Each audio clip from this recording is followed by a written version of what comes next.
Assalamualaikum warahmatullahi wabarakatuh. Selamat malam untuk teman-teman semua. Jadi di Zoom kali ini kita bakal diskusi ya mengenai tugas terakhir atau tugas terbaru yang kita dapatkan mengenai permasalahan kelautan di Indonesia. Jadi yang kita tahu kita dapat tugas dari Bu Murni untuk menjawab pertanyaan mengenai masalah kelautan di Indonesia kan. Jadi bagi jadi beberapa bagian. Bagian pertama itu aku yang membahas tentang contoh kasus atau kasus terkini yang membahas tentang permasalahan kelautan. Terus yang kedua itu ada bagian penyebab atau mengapa masalah yang terjadi atau sering terjadi itu bagiannya Sela sama Sela sama Miko.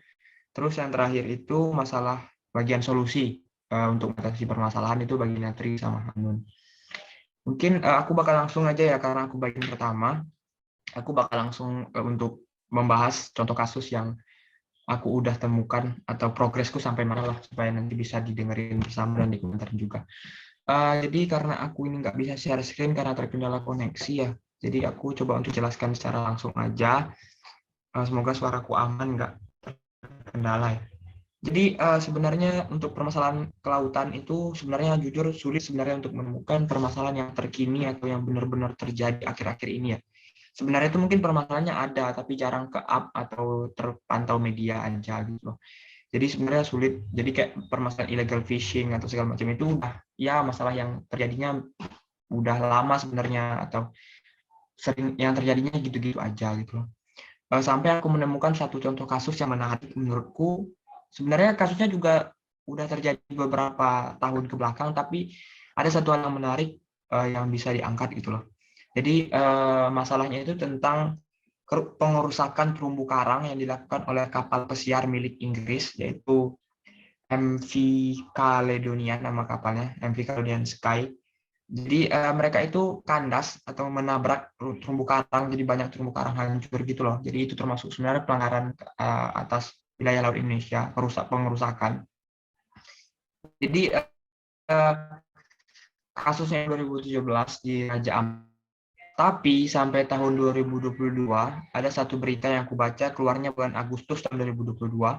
Permasalahannya itu juga masih belum selesai sampai sekarang gitu. Jadi berita itu dari fifa.id yang bahas tentang sampai bulan Agustus 2022 permasalahan itu belum bisa selesai dan terus mandat gitu loh. Jadi stuck, kasusnya itu stuck. Jadi menurutku ini menarik untuk dibahas bagaimana permasalahan laut itu sebenarnya nggak cuma terjadi dari pihak internal tapi juga dari pihak eksternal gitu. Jadi kayak itu kayak penabrakan terumbu karang itu kan hal yang di luar kendali kita ya, kita nggak bisa mencegah itu nggak terjadi.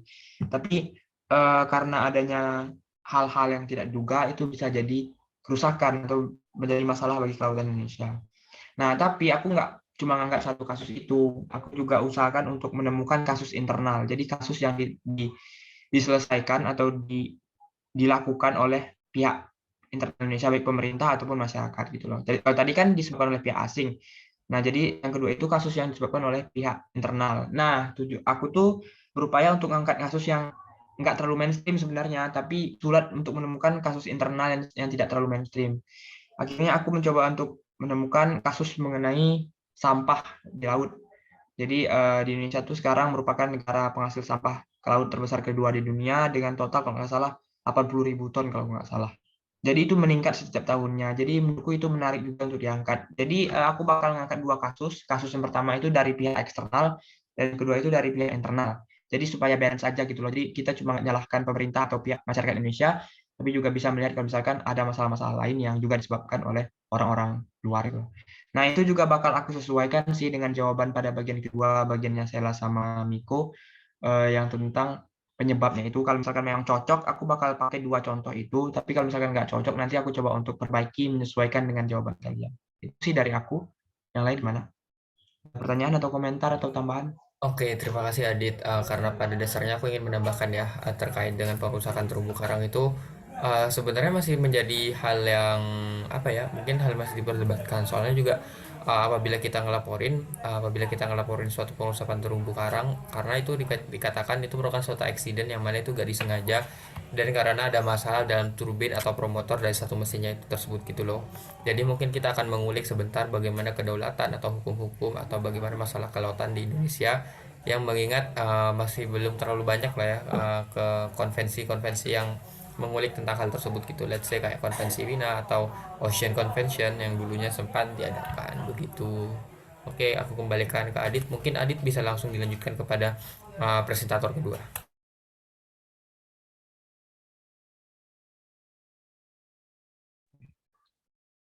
Oke, mungkin itu ya. Terima kasih teman Darmiko. Nanti aku bakal cari juga lagi tentang hukum-hukum segala macamnya untuk memperkuat argumen contoh itu.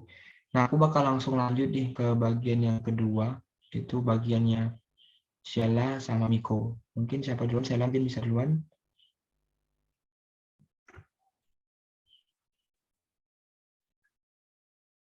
Oke, bentar ya Mas.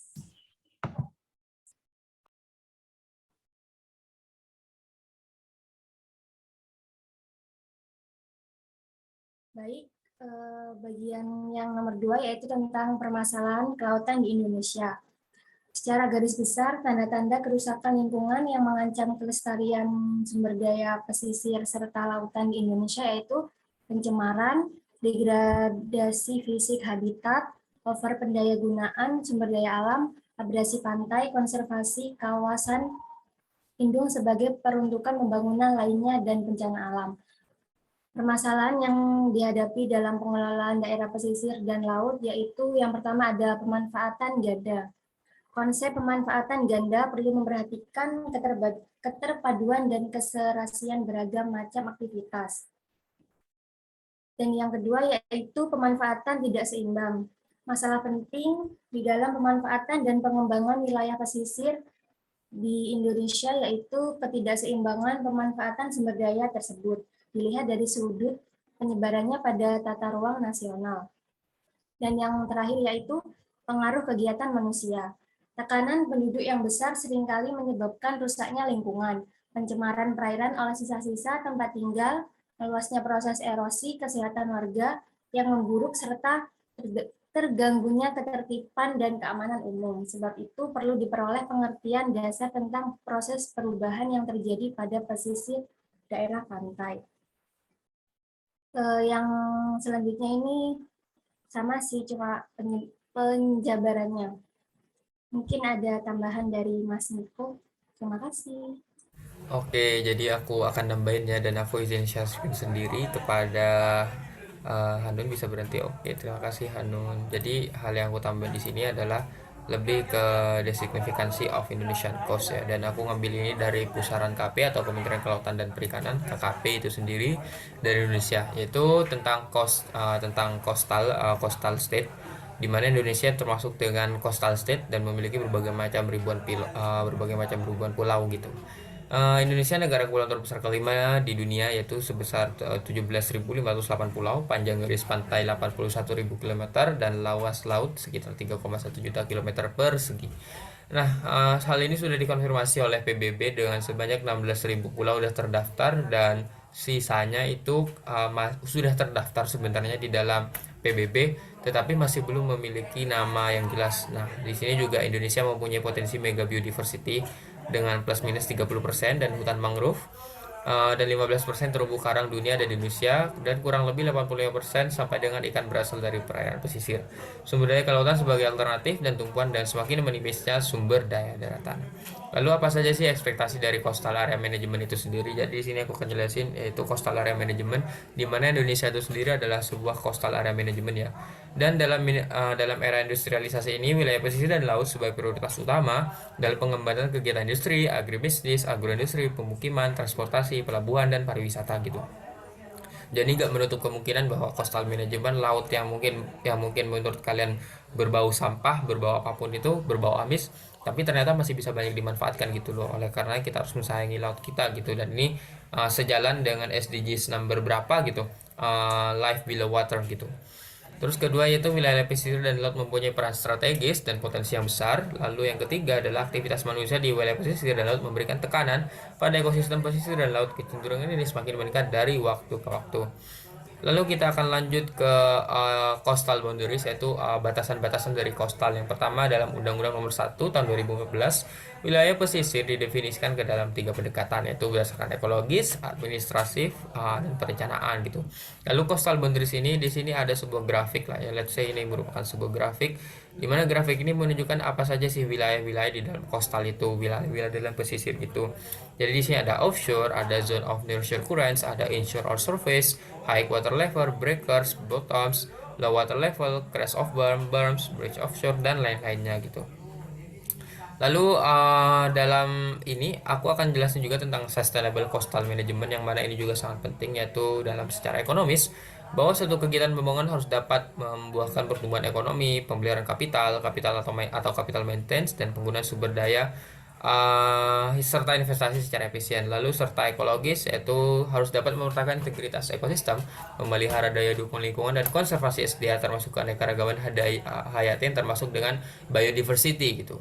Lalu lanjut ke secara sosial politik, bahwa suatu kegiatan pembangunan hendaknya dapat menciptakan pemerataan hasil pembangunan, mobilitas sosial, partisipasi masyarakat, dan pemberdayaan masyarakat atau dekratisasi, identitas sosial, dan pengembangan kelembagaan. Lalu untuk secara sosial memang di sini memang sangat dikategorikan lumayan sulit ya, mengingat sangat low-nya atau rendahnya kepedulian masyarakat terhadap kebersihan dari laut itu sendiri gitu. Lalu apa sih potensial problem atau permasalahan yang bisa menjadi wilayah kelautan di Indonesia gitu? Yang pertama, pemanfaatan pengelolaan daerah belum diatur dengan secara jelas dalam peraturan perundangan gitu, sehingga daerah mengalami kesulitan dalam menetapkan kebijakan. Terus yang kedua, pemanfaatan pengelolaan daerah pesisir cenderung bersifat sektoral, sehingga kadangkali melahirkan kebijakan tumpang tindih satu sama lain. Terus yang ketiga, konsep dasar pesisir sebagai salah satu kesatuan ekosistem dibatasi oleh wilayah administratif, sehingga sering timbul konflik di dalam kepentingan daerah. Kenapa? Kewenangan daerah dalam rangka otonomi daerah belum dipahami secara komprehensif oleh stakeholder, sehingga penafsiran daerah setiap daerah itu bisa berbeda-beda gitu.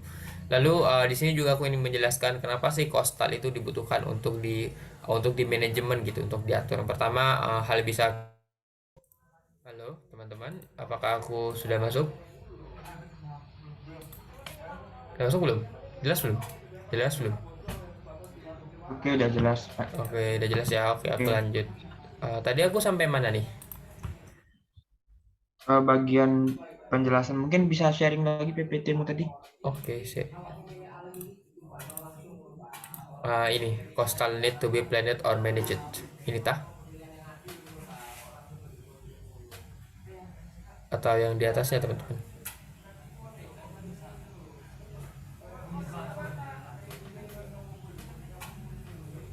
Masih yang halaman sebelumnya kayaknya. Oh ini ya, oke. Pertama untuk potential problem and threats to Indonesian territory gitu.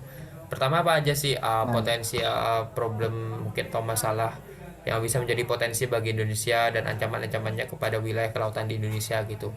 Yaitu pertama itu pemanfaatan pengelolaan daerah yang belum diatur dan peraturan perundangan yang jelas, sehingga daerah mengalami kesulitan dalam menetapkan kebijakan. Kedua, pemanfaatan pengelolaan daerah pesisir cenderung bersifat sektoral, sehingga kadangkala menurut kami melahirkan kebijakan tumpang tindih satu sama lain gitu. Terus yang ketiga, konsep daerah pesisir sebagai satu kesatuan ekosistem dibatasi oleh wilayah administratif, sehingga sering timbul konflik kepentingan daerah. Terus lanjut lagi, yaitu kepada kewenangan daerah dalam rangka otonomi daerah belum dipahami secara komprehensif oleh stakeholders, sehingga penafsiran setiap daerah bisa berbeda. Terus kenapa sih seharusnya daerah kostal atau daerah pesisir atau daerah kelautan itu seharusnya bisa direncanakan atau bisa dibuat diinovasikan gitu? Hal ini juga sangat penting. Yang pertama itu sumber daya hayati yang bisa kita manfaatkan selaku untuk pemancing gitu, orang-orang yang berfokuskan di bagian nelayan atau bersektorkan pada ikan gitu. Terus yang kedua, sumber daya hayati yang benar-benar sangat bisa kita gunakan. Terus jasa-jasa lingkungan, mungkin yang kalau di kotaku itu namanya tongkang atau perahu yang nyebrangin antar pulau, itu benar-benar sangat bisa digunakan gitu sebagai pelabuhan gitu. Terus yang keempat adalah fungsi ekonominya gitu, yang berprofesi atau bermata pencarian sebagai nelayan dan lain-lain juga bisa menjual ikannya pada loak-loakan pasar. terus fungsi ekologinya. Dalam fungsi ekologi ini termasuk dalam terumbu karang dan hal lainnya yang mungkin bisa kita nikmati keindahannya. Terus yang terakhir adalah fungsi pertahanan dan keamanan. Nah, berdasarkan dari penjelasan ini kita harus melihat bahwa betapa pentingnya apa ya, bagaimana kita menginovasikan suatu kelautan itu sendiri gitu, bagaimana kita memilah dan memilih bagaimana sih problem-problem dan potensial problem dari itu sendiri, dari kelautan itu sendiri, sehingga kita harus benar-benar memanagenya dengan baik begitu. Terima kasih, aku kembalikan kepada Adik. Oke, makasih ya untuk Sheila sama Miko. Jadi dari yang aku tangkap sebenarnya duanya itu punya apa ya, arah yang apa ya, yang saling melengkapi lah menurutku sebenarnya. Jadi tadi kan Sheila udah jelasin tentang itu ya, beberapa penyebab permasalahan seperti kebiasaan manusia segala macamnya. Terus Miko juga sebenarnya kalau Miko lebih ke arah ini kan, berarti ketidakmampuan pemerintah untuk mengelola wilayah laut seoptimal mungkin gitu loh. Ya kira-kira gitu.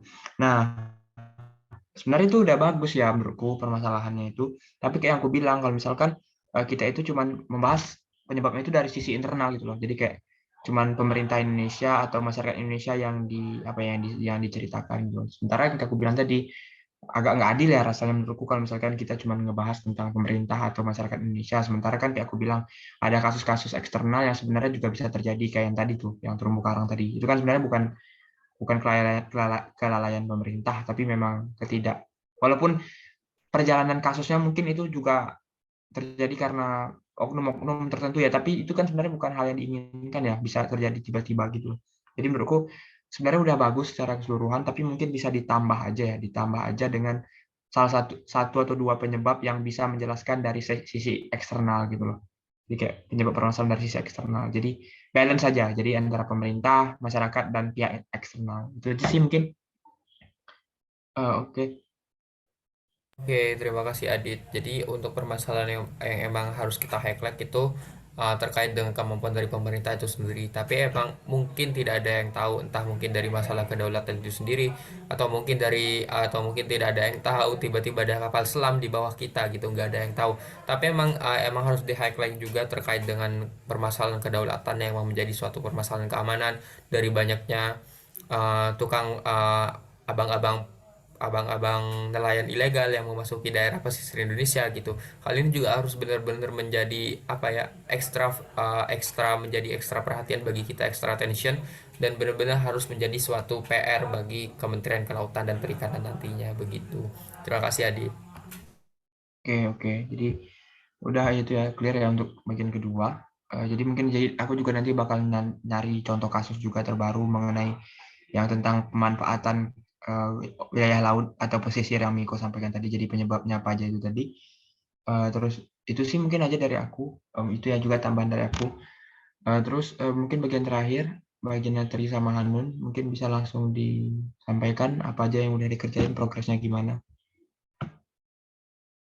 Iya, kita akan bahas bagian solusinya. Aku izin share screen.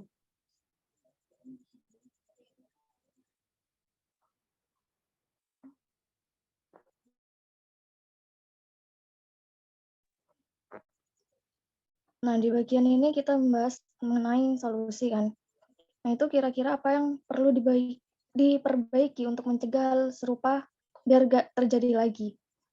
Nah, di sini saya buat dua solusi, yaitu yang pertama mengenai peningkatan pengamanan dan patroli laut. Karena hal ini kan diperlukan. Kalau Indonesia tuh masih marak terjadinya illegal fishing kan. Terus yang kedua itu mengenai ketegasan dalam penegakan hukum yang perlu diterapkan kepada pelanggar yang memasuki setiap wilayah perairan Indonesia, terutama pelaku illegal fishing dan juga pelaku yang melakukan penangkapan ikan dengan cara merusak atau destructive fishing. Terus itu yang ketiga milik Hanun, coba bisa disampaikan. Baik, saya akan menjelaskan poin ketiga, yaitu edukasi pada masyarakat. Jadi intinya di sini tuh kita perlu, pihak yang berwajib itu perlu untuk mengedukasi masyarakat. Jadi edukasi yang dimaksud itu dalam hal ini ialah mengenai ketentuan hukum beserta sanksinya yang terkait dengan batas wilayah perairan dan perikanan wilayah Indonesia. Lalu edukasi pemahaman serta kesadaran mengenai pentingnya menjaga kelautan dengan tidak melakukan kegiatan yang merusak laut. Oke, ada lagi kah? Menurut kami 3 solusi itu untuk saat ini masih 3 solusi itu, Mas. Mungkin Oke, ada oke. feedback dari Mas dan Oke. teman-teman. Oke, menurutku solusinya itu udah bagus ya. Sebenarnya itu udah menjawab kalau misalkan yang permasalahan yang kapal asing gitu aku bilang tadi, yang kapal Inggris yang menabrak terumbu karang itu sebenarnya bisa diselesaikan dengan permasalahan kedua itu ketegasan dalam penegakan hukum. Jadi kan permasalahan itu sampai sekarang hukum yang berlaku, aku nggak tahu ya, eh, tapi menurutku itu sangat berkaitan dengan solusi kedua. Jadi kayak kesan penegakan hukum, jadi kayak sebenarnya masalahnya apa masih berlarut gitu loh sampai 5 tahun. Jadi kayaknya itu menurutku cocok sama solusi yang kedua. Kalau misalkan kita perlu penegakan hukum yang tegas, terutama tentang permasalahan kelautan. Tapi bagian yang itu ditambah ya. Jadi kan situ cuman terutama pelaku illegal fishing dan juga pelaku yang melakukan penangkap ikan dengan cara merusak ditambah, dan juga para pelaku perusakan terumbu karang yang berasal dari pihak internal maupun eksternal gitu loh. Jadi itu ditambah ya nanti kata-kata yang di sana cukup solusi untuk permasalahan yang kita angkat gitu loh. Terus yang untuk yang pembuangan sampah tadi yang kayak aku bilang itu juga itu bisa dijelaskan di bagian ketiga ya, edukasi pada masyarakat. Jadi karena mungkin ketika masyarakat sudah teredukasi, hal-hal seperti itu bisa untuk terkurangi gitu. Jadi sebenarnya sudah menjawab juga. Jadi yang pertama juga menurutku bagus solusinya. Tapi mungkin satu ya solusi yang perlu aku bisa saranin untuk tambahkan itu, kalau yang Miko kan bilangnya penyebab permasalahan itu kan karena kurangnya pemanfaatan atau apa ya, tindak peran pemerintah dalam memanfaatkan pesisir laut gitu loh. Jadi kayak sumber daya yang ada itu tidak dimanfaatkan seluruhnya gitu. Nah, kalian bisa ambil solusinya itu tambah satu, mencontoh ataupun menggunakan negara lain yang sukses dalam mengelola lautnya sebagai contoh dalam pengambilan kebijakan ataupun tindakan gitu. Jadi kayak Jepang yang ekspor ikan segala macamnya itu, walaupun ekspor ikan Indonesia itu tinggi gitu loh, tapi yang aku tahu kayak Indonesia itu lebih banyak mengekspornya gitu loh daripada kita konsumsi secara pribadi gitu loh. Dan setahuku itu juga kayak misalkan ada ikan tuna yang salah satu yang termahal di dunia itu asalnya dari Indonesia sebenarnya, tapi orang Indonesia mungkin nggak pernah makan, tapi orang luar itu sering makan gitu. Jadi kayak gimana sih negara-negara maju atau negara-negara yang berhasil mengelola sumber daya laut mereka. Jadi kalian tambah satu solusi, menggunakan negara lain sebagai contoh dalam mengambil kebijakan ataupun ya langkah dalam memanfaatkan sumber daya laut gitu. Kalian bisa menggunakan Jepang atau negara-negara kelautan lain yang notabene sukses lah dalam mengelola laut itu sih. Karena Indonesia kan lautnya luas gitu. Jadi kalau misalkan kita bisa menggunakan negara lain yang sukses, mungkin aja bisa menyelesaikan masalah kita. Yang terutama bagian Miko tadi itu loh. Itu aja sih dari aku. Mungkin yang lain ada tambahan nggak? Noted sih, cukup kalau dari kita. Tapi kalau menurutku emang untuk ketiga solusi ini aku rasa cukup sih, aku rasa cukup. Dan mungkin dari permasalahannya, mungkin yang paling pasti ada permasalahan dari kedaulatan itu sendiri. Dan walaupun juga secara dari internal itu emang agak sulit sebenarnya, bagaimana cara kita mengatur suatu kedaulatan apabila internal kita sendiri aja itu bobrok gitu. Jadi emang pada dasarnya suatu solusi yang komprehensif itu emang sangat dibutuhkan. Jadi emang sangat pay attention terhadap wilayah kelautan kita itu sendiri, baik dari segi kedaulatan, dari segi perawatannya, dari segi inovasinya, dari segi pemanfaatannya, dan dari segi-segi lainnya begitu. Terima kasih Adit. Oke, juga oke itu mungkin ya. Dan juga jangan lupa sumbernya untuk cari sumber yang kredibel supaya bisa digunakan dengan baik. Mungkin untuk hari ini aku bakal simpulkan aja. Pertama dari aku tadi mengenai contoh kasus, aku udah punya 2 contoh kasus. Pertama itu yang tadi yang tentang kapal Inggris yang merusak terumbu karang. Terus yang kedua tentang sampah di Indonesia. Terus nanti mungkin aku bakal cari contoh kasus yang bagian Miko tadi yang ketidakberhasilan pemerintah Indonesia atau kekurangan pemerintah Indonesia dalam mengelola sumber daya laut. Terus yang bagiannya Sheila sama Miko tadi juga udah dijelaskan, sebenarnya sudah saling melengkapi, tapi kayak aku bilang tadi, coba cari satu penyebab lagi, satu dua penyebab yang dari pihak eksternal, jadi bukan cuma tentang internal pemerintah. Terus yang ketiga itu bagian solusi, Hanun sama Tri udah notabene udah clear, tapi tambah satu solusi lagi yang aku bilang dengan mengambil atau mencontoh kebijakan negara-negara maju.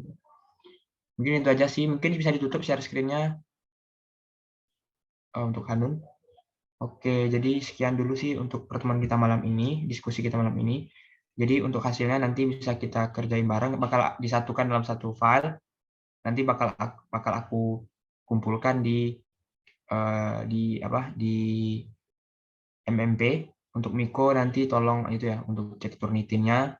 Terus nanti yang lain juga aku minta tolong untuk upload videonya di YouTube. Itu aja sih dari kita untuk malam ini. Langsung aja aku akhiri dengan Assalamualaikum warahmatullahi wabarakatuh. Waalaikumsalam warahmatullahi wabarakatuh. Selamat malam all, selamat istirahat. Oke Mik, langsung ya Mik. Kamu cut terus upload YouTube ya. Oke, untuk hasil jawabannya aku tunggu sampai kapan ya? Besok siang bisa nggak besok siang? Aku bisa besok siang. Yang lain bisa tak sampai besok siang? Bisa, Mas. Oke, besok siang ya. Aku tunggu. Oke. See you guys. Aku end ya. Itu aja sih. Terima kasih ya.